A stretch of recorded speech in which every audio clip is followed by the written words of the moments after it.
Recording that. Yep. All right. Good morning, Good. Mr. Valentine. Is that how you pronounce your name, Valentine? Or In French, we say Valentin, but you uh, can call me like Valentine, whatever. all right. Well, I'll try to be accurate. Mr. Valentine. Good morning. And for you, thank you for joining me on the 15th episode here of One to Come Up, where we talk with the best of the best, those on Forbes 30 under 30, and we try and learn from them. We go over their careers, see the highs and lows, see the turning points, and we get their advice for other aspiring entrepreneurs. So thank you for joining us this morning. Thank you so much for having me. Very honored. I'm above 30 now, but yeah, very happy to be with you then. Well, thank you. So, Mr. Valentine, before we get started, could you, just so everybody's on the same page, like tell people a little bit about your company, Razor's Partners, where you guys are, um, so Yeah, everybody's. no, for sure, because I'm the co-founder and managing partner of Raisers Partners, and we are a tech investment bank. The name is a bit misleading, like because we're not investing in anything. We are a consulting firm. We help startups and scale-ups in Africa to either raise funds or to sell themselves to other companies or to acquire companies. So basically doing fundraising and M&A advisory. So advising on complex financial transactions for those tech startups specifically. And yeah, been doing this for 4 years. Quite proud to be a bit of a pioneer on the African continent because there aren't a lot of those structures. Yeah, that's certainly very cool. You're the first person that we have any business with in Africa on the podcast, so that's pretty cool. Um, So normally I like to start the podcast back at college because that's who I try to have as a target audience. Yeah, And so you went to college like all over the world, like internationally a little bit. First right. Sydney, India, and then back to Paris. So could you explain like your college journey there? Yeah, well, it was quite because I'm French, as you can probably tell from Yeah. my accents. Also, although I'm trying to hide it a bit, having this. Anyways, so I primarily studied in France. I graduated from HEC Paris, which is the leading business school in Europe and probably one of the leading business schools in the world. I did that after a very weird French kind of studies which we call Classes Préparatoires, prep school. Uh, It's a 2 year. I don't know if you've heard of that before. no, we don't have that in mind. Okay, okay, so that might be interesting for you. Like, this is a very elite program where you spend 2 years of very intensive class. Like, it's supposed to be one of the most intensive and the most challenging uh, courses you can get into after high school, where you work super, super hard. And at the end of those 2 years, there's a big exam. And depending on how you rank in these exams, you get into the different business schools. And obviously, like the better you rank, the better school you get. And HEC Paris is actually what the best you can get. So Wow. was was quite challenging, but an exciting journey. And then it's a bit weird because you've been working super hard with top-notch professor, teachers, etc. And then you get into a business school, which is maybe a bit different from the schools, the universities in the US. You don't really work that hard in French business schools, Yeah, that's and interesting. it's more about like traveling, more about networking, a lot of partying, obviously. That's cool. And then, to your point on the international studies, you get back to actually studying when you do some exchange programs and you go to other universities in other countries. And that's how you find out that you guys apparently actually work in college. Um, and I did too. I went to Melbourne, Australia, and to Bangalore, India. Wow, that's a very cool story here. I haven't heard anything like that. That's a very cool program that you have in France. and I kind of wish that we had those international studies here and those in the business school like that here. Um, where is it? So then, out of college, immediately you had some other jobs before starting at Razor's Partners. You were like a consultant, and you were at some other companies. So could you explain that time, like before, after college, and then before HEC, and before Razors? I'm sorry. Yeah, well, I did during my HC time, I did some internships, but maybe we can skip them. I did five of them in very different type of entities. Yeah, Uh, and once I graduated from HEC Paris in 2018, I I went out for an end of studies internship at a major European VC firm, a Ventec, where I was an analyst and helping basically the partners invest in tech ventures in Europe. I I think I was a bit bored in that job, to be honest, yeah, because I thought that the tech startups the tech innovation that we were supporting in Europe was a bit nice to have. We were doing a lot of B2B softwares, a lot of marketing add-ons to optimize sales process, etc. So it didn't feel very impactful to me. And at the same time, just the year before, I had written my master thesis at HEC on the challenges that were faced by the tech space in Africa. So I started to think, why not going into venture capital in Africa? Because I had found out that the ecosystem was a bit new at that time. Just to give you some context, I don't know if you're very familiar with tech investments, but they're yeah. huge. They're huge in the US. They're huge in France. In France itself, it's like $10 million a year of investments. In Africa, in 2012, it was like $40 million. So that's almost nothing. In 2018, it was still a bit new. So I looked at the space and I realized that I first wanted to work for a startup, so to be an operator before being an investor on the African continent. So first I tried to understand how a tech startup was working in Africa. So, okay, so maybe that's useful for those college people that are listening to us. I think I was trying to be quite bold in my approach because I had no ties with the African continent. I knew just no one, and I wanted to work there. So what I did was like a bit like you, Danny, like I cold emailed 30 CEOs of the best startups on the continent, saying, "Hey, so here's what I know. Here's my master thesis on blah blah blah. I want to be a country manager for you. I want to open like a new country for you, basically." Uh, I actually had a lot of positive responses. I had a lot of interviews with the CEOs, and I ended up finding a job as an expansion manager for fintech based in Dakar, Senegal, in West Africa. I was underqualified for the job, but like the whole interview process was over the phone. So I think I already had that fake it till you make it mindset, which is very important, especially when you're young and you're not very experienced yet. And using that mindset, like I nailed the job and I just relocated to Dakar.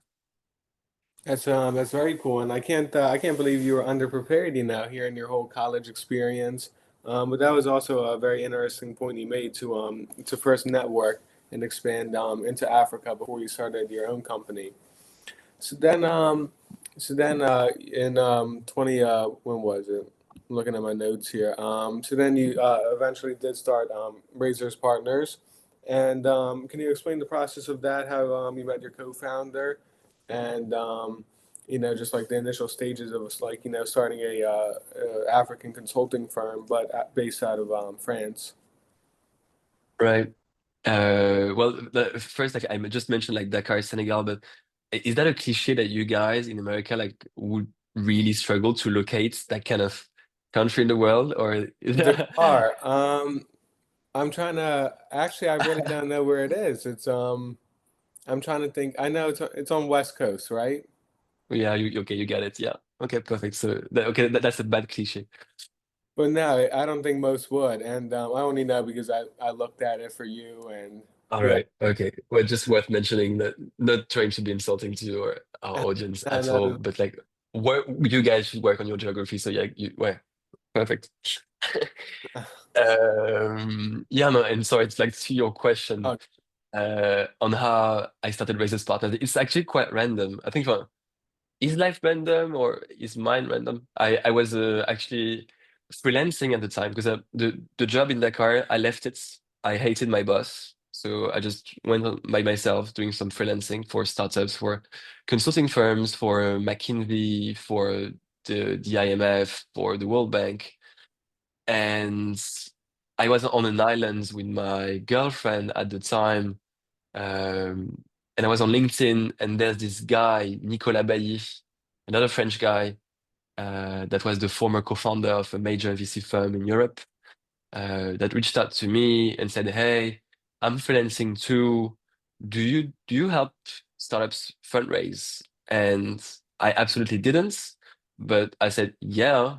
Uh, and he told me, "All right, because there's this Algerian, okay, Algeria, North Africa, this Algerian startup, which is raising a round. They need help. You seem to have some VC and African experience, so maybe we could do that together." I said, "Let's go, let's do it." We worked with that startup, and I think by doing so, we realized that there was this huge gap in tech investment banking on the African continent, a huge opportunity for us. So step by step, we built a brand. I remember like I was on an AI generating logo generator or something online to do our first logo. And I don't even know how I came up with the name Raisers. Yeah, just basically because like we're raising funds. yeah, So very pragmatic, not very poetic. And yeah, step by step, we built what we've built. that's cool. So then what were the like initial stages there with like a consulting firm for other African firms to raise partners? What was your first steps there kind of like to raise funds to network or uh how'd you take off? It was, well, the beginning is quite hard because it's a bit of a chicken and egg problem at the beginning, and I think the first step you need to have clients, so you need to have startups to work for, but you also need to have like a network of investors to connect them. Because this is basically what we do, like to make it very simple to the audience. We help startups get money from investors, so we are the intermediary here. So we need to find new investors. And obviously, we also help the startup prepare for this. So we need to put together like a pitch deck, a business plan, some documents for them to convince the investors. Um, so what we did was to first like build a network of investors, uh, in a cold way. It's actually like at first you have to send cold LinkedIn messages to people that don't know you, offering them to have like a quick chat.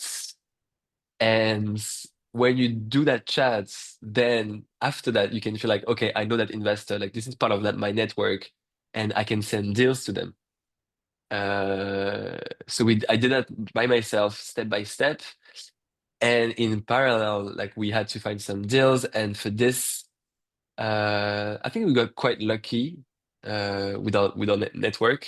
One of the first deals we worked on is Wespito, a startup in Cameroon. Cameroon, like also West Africa, more inland. Okay. Uh, I don't know why. Okay, I should stop that geography thing. Good to know. It's good to All know right. what it is.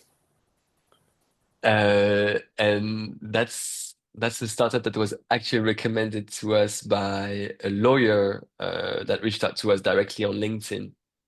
I think we're publicizing what we were doing on LinkedIn was also very helpful. I think LinkedIn, as you can tell, LinkedIn is a massive tool. It's been Yeah. super helpful in all of my work experiences. I feel so lucky that we have that. Like you can, if you have the balls. Well, sorry, this is a bit of sexist terms. If you have the what it All takes good. to.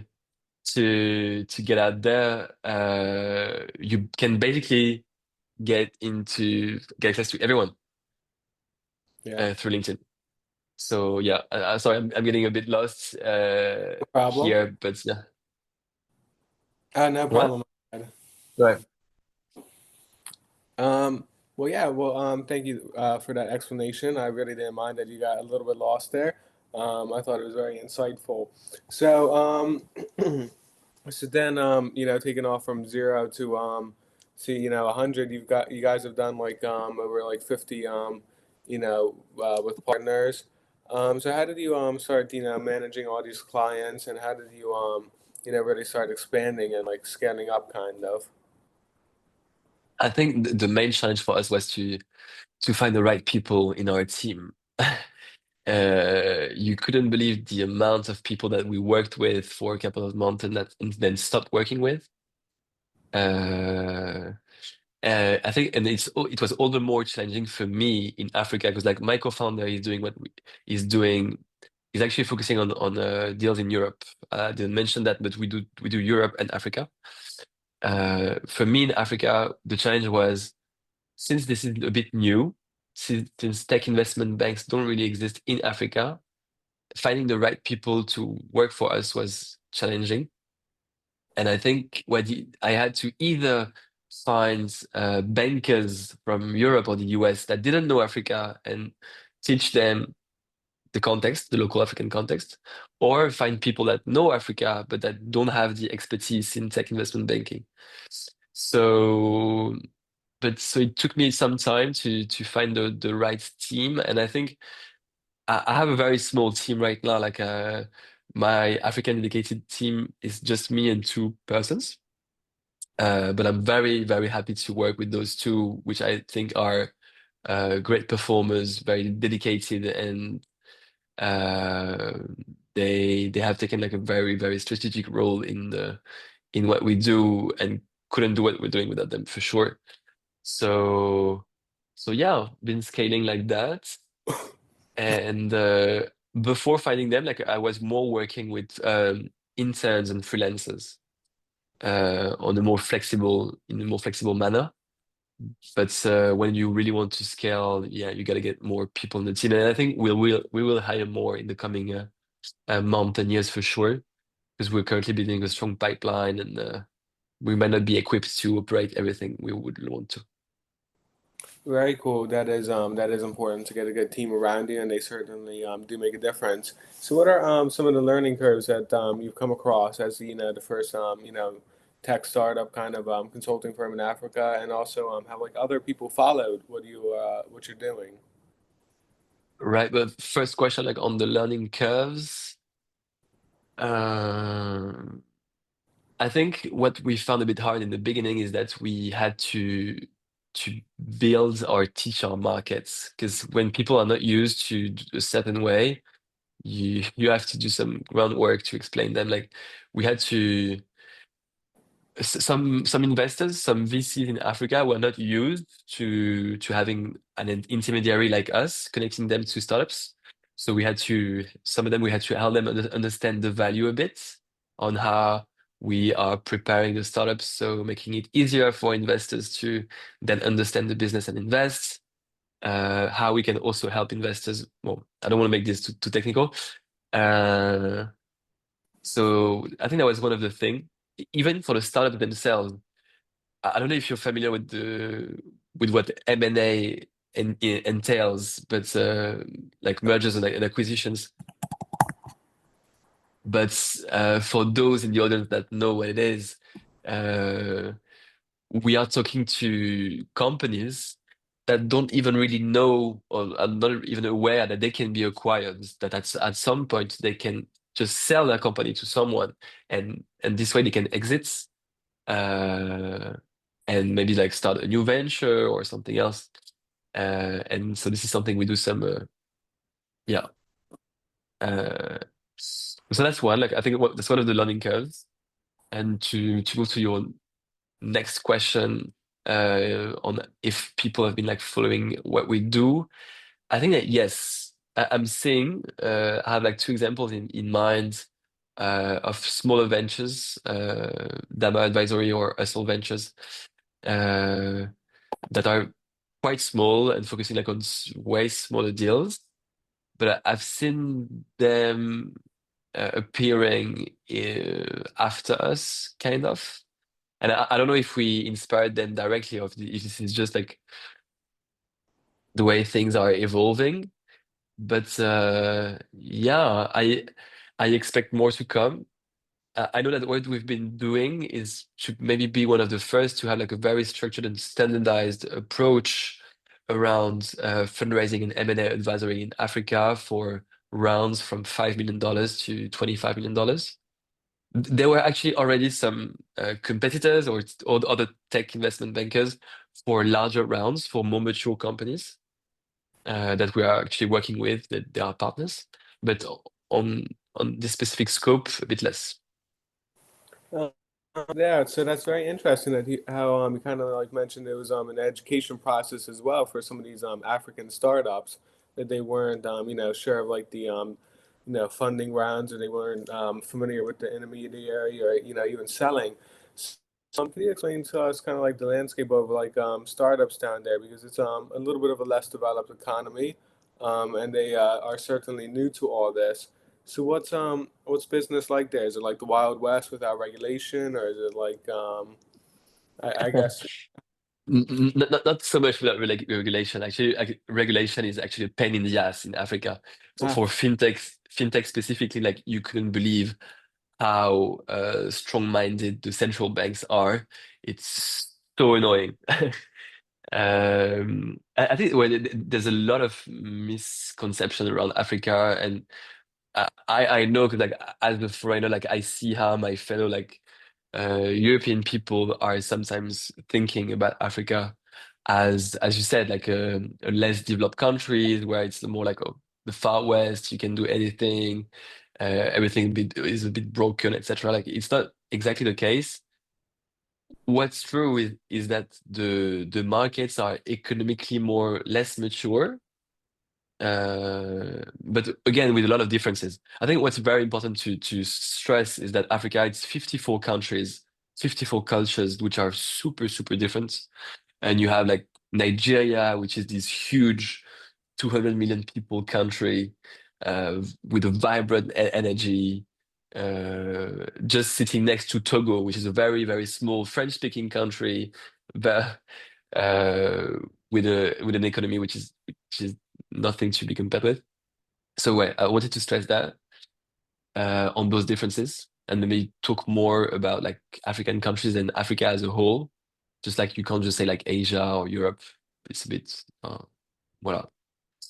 Uh, and oh, sorry, like I think I actually lost the your original question was well, yeah, what's it like there? Is it like the European Union, the economy, where they're all like one system, or what's the economy there? Because they're less developed, and they're kind of like emerging, or they're not really merging. You have some regional blocks, like in West Africa, for instance. You have there's a zone with around a dozen of countries which are French speaking because of historical ties. Uh, Not really great historical ties, but whatever. Uh, and they are connected with a single currency, for instance. They have the franc CFA. So within this single currency ecosystem, they have a unified banking system, etc., and trade is facilitated through that. But apart from that example, there are some more regional organizations, but otherwise, there is no European Union kind of in Africa. Although this is something that has been a project, and you have l'UA, l'Union Africaine, that put together most of the countries, and but this is more for brainstorming. This is more a think tank to me than an actual entity that conducts public policies. But I think that that could be a great way forward for African countries to put their strengths together rather than relying on external partners. I think something that we've seen is that there are lots of foreign countries that try to they keep on trying to have influence in Africa. Even like post-colonization, there's this kind of like economical neo-colonization effects. France itself still has like a lot of large corporates that are excessively presence in former informal French colonies, for instance, which has become a problem. And at the moment, like in Senegal or in Ivory Coast or in Mali or Niger, there's an anti-France resentment which is growing up Oh, due to how our governments has been handling the political and economical relationships. I think this is really something that's I'm not proud of, and even myself, like I would love someday to maybe work on our foreign policies with Africa as a whole to change the things there a bit. Um, the US as well. I mean, you guys, you have like US aid is like when you travel like across Africa, uh, I think you can't really do like 100 miles without seeing like a US aid sign on the side of the uh, roads because like they've been super active in, which is actually quite good at like in a sense, super active in helping small businesses or small NGOs thrive with some loans and stuff. Well, your crazy president has just kept that's yeah. yeah, that's interesting how you had mentioned like the post-colonial ties still affect like the economy there. Because in school we learned that, kind of in the 50s and 60s, the European nations, cut all ties, but I guess that's not the case. So that's interesting that there's still influence there. Absolutely. Right. Although So you have, yeah, sorry. Next one. go ahead if you had anything to say or. No, wait. I could go on and on. So let's move to the next question. It's fine. All good. So then, during this time, you've also had, your partner at Shatagna and Lingo, and you're kind of like juggling these three jobs at these, other firms as well. So could you explain what those companies are, those two that I just mentioned, and what do you do there? It's not really a job actually. Like I'm an investor in those two. No, but it can be confusing. But Yeah. Satgana, it's a fund. It's a VC fund. So they invest in startups, in climate tech startups specifically. I love what they do, and I have invested a small check in that fund. So I'm what we call an LP, a limited partner. Okay. So yeah, that's one. And Lengo, it's a startup, and I have invested directly in that startup, a small check as well. I'm doing some angeling, so there's Lengo, but I've invested in a couple of startups which are not listed on my LinkedIn. Just where small checks to support them, have some skin in the game, help them raise funds down the roads. Yep. Yeah. All right. I guess I kind of got confused looking at your LinkedIn there when I thought you were actually a partner. No worries, no worries.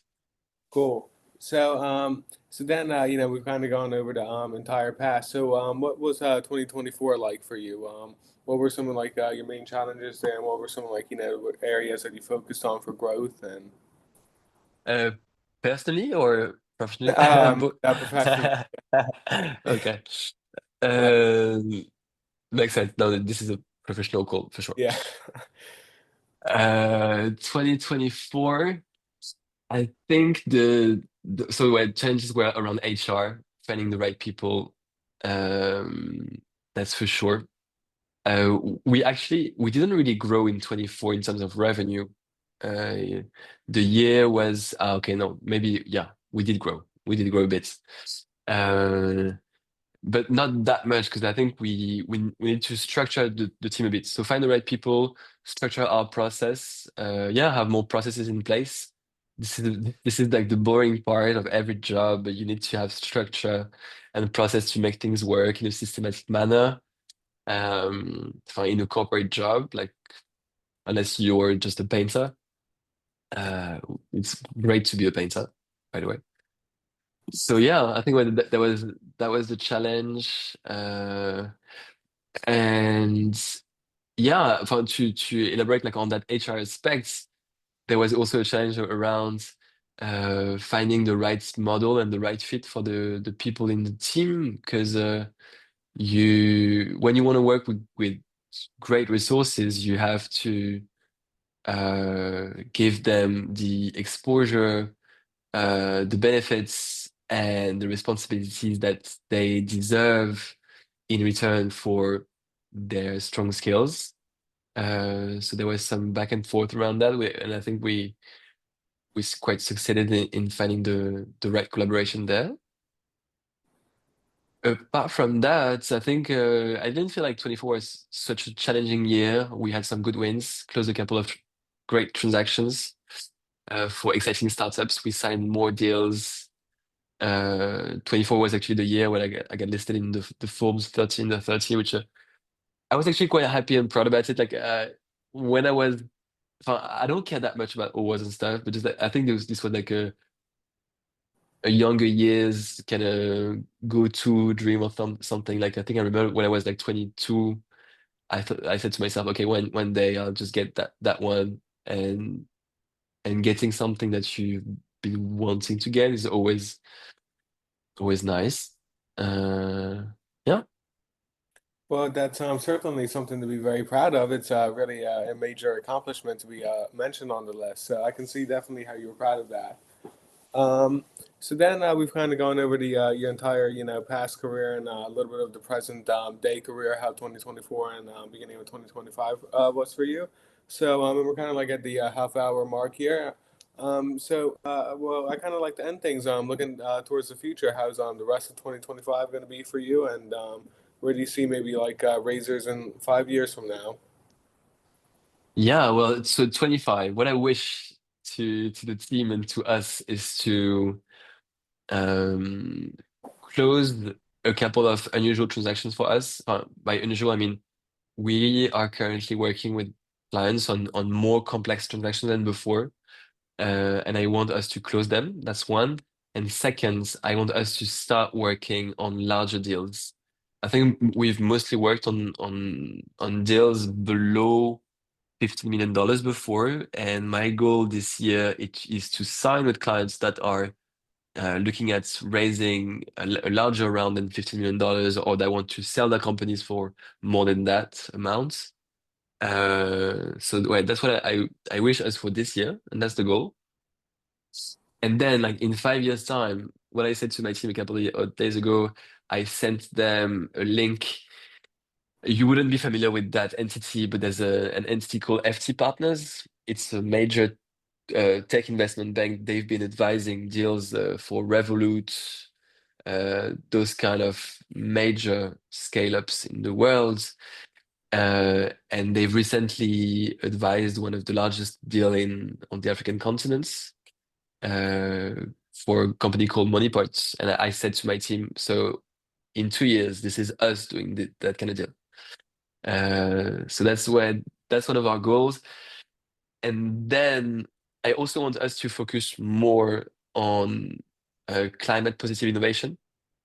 Okay. So we're trying to really work with startups that are bringing innovative models to help fight climate change a bit.